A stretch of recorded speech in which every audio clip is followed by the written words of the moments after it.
पैसा पर केजी बिकने वाली भुजिया को 5 पैसे पर केजी बेचने पर भी लोगों ने सिर्फ इस ब्रांड की भुजिया को खरीदा। दिवाली का त्योहार हो या होली का माहौल, हल्दीराम से मिठाई तो आती ही है। पर हल्दीराम ने ऐसा क्या किया कि 1941 में शुरू हुई ये कंपनी आज 24,000 करोड़ की है।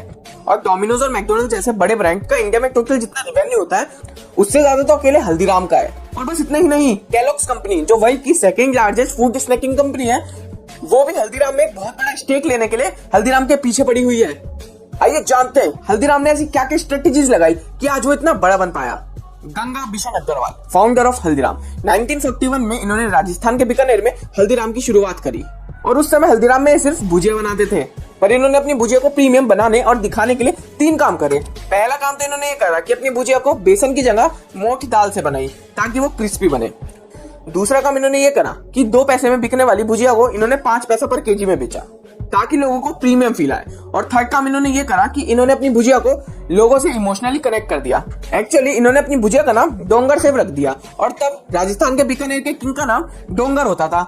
और तब ये एक इन्फ्लुएंशियल पर्सन थे जस्ट लाइक बॉलीवुड एक्टर। तो लोगों को लगने लगा कि एक्चुअली वो ही कह रहे हैं कि लो भुजिया खा लो। बीकानेर में तो हल्दीराम का काफी नाम हो गया था, लेकिन जब हल्दीराम जी की फैमिली बड़ी होती गई तो कोलकाता, नागपुर और बीकानेर में शिफ्ट हो गए। बीकानेर और कोलकाता में तो काम काफी अच्छा चल रहा था, लेकिन नागपुर में थोड़ी हालत टाइट थी। फिर हल्दीराम जी के पोते शिव किशन अग्रवाल जो नागपुर की दुकान देख रहे थे, उन्हें नागपुर का मार्केट देखकर ये समझ आया कि यहाँ पे तो लोगों को कुछ ही मिठाइयों के बारे में पता है। तो उन्होंने अपनी फेवरेट मिठाई काजू की बर्फी को लोगों को फ्री में बांटा। लोगों को काजू की बर्फी काफी पसंद आ रही थी और 3 ही साल में उनकी ग्रोथ 400% हो गई। साथ ही साथ वो अलग अलग जगह की और स्वीट्स लाने लगे और लोगों को वो भी पसंद आने लगी।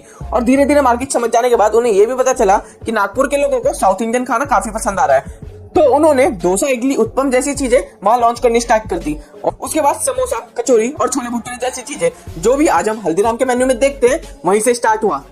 शुरू में सिर्फ कुछ भुजिया और कुछ नमकीन से शिव किशन अग्रवाल ने हल्दीराम को इतना बड़ा बनाया। बट 1973 में एंट्री हुई मनोहर अग्रवाल की, जो शिव किशन अग्रवाल के छोटे भाई थे। उन्होंने दिल्ली के चांदनी चौक में हल्दीराम का एक और आउटलेट खोला।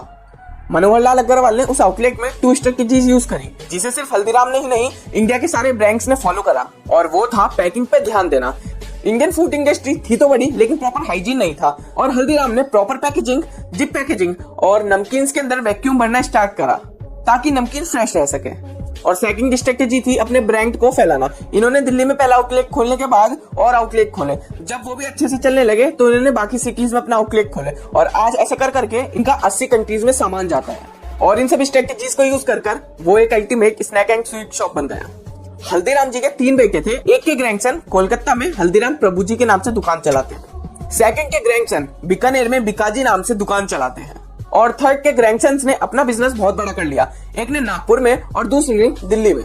और इन तीनों का ही सामान ऑल ओवर वर्ल्ड बिकता है। और जैसा कि मैंने आपको बताया कि शिव रतन अग्रवाल बिकाजी के फाउंडर है, तो बिकाजी का टोटल रेवेन्यू 1600 करोड़ के करीब है और हल्दीराम और बिकाजी का कंबाइंड रेवेन्यू 7000 करोड़ के करीब है। कमेंट में ये जरूर बताना आपको और केस स्टडी किस टॉपिक पर देखनी है। और यहाँ तक वीडियो देख ही लिया है तो चैनल भी सब्सक्राइब कर दो।